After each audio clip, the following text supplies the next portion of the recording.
Introducing the brand new fiber reinforced material from Fiberon by Polymaker, Fiberon ASA-CF08. Yes, that's right, we just launched a brand new carbon fiber reinforced ASA. And then before I even get into the details on this material, we actually are launching it in 6 awesome colors. Yes, you heard that right, we now have carbon fiber material with colors. Not only do we have standard black, we have gray, we have dark gray, and then we have navy blue, dark red, and my personal favorite, desert sand. And then just look at how all of these print. The surface quality is phenomenal on this material. Then to get into a little bit of the specs, it is going to be UV resistant just like standard ASA, and it'll also have very similar heat resistant characteristics. But what makes this material unique, along with the surface finish that you see, it is also much more rigid than standard ASA, and it has a higher tensile strength in the X and Y dimension. But along with that, ASA-CF is also much easier to print than standard ASA.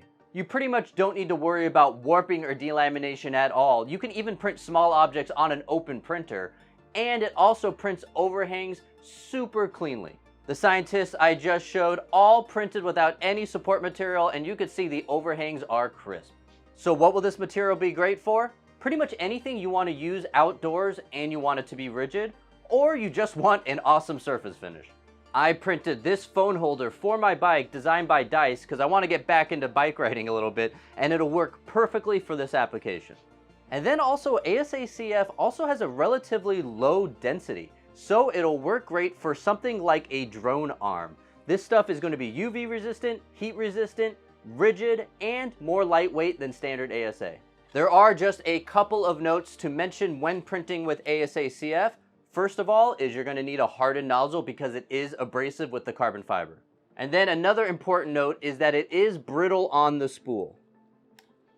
This is expected, so you want to make sure you have a very clear filament path to feed through, otherwise you could have snapped filament while printing.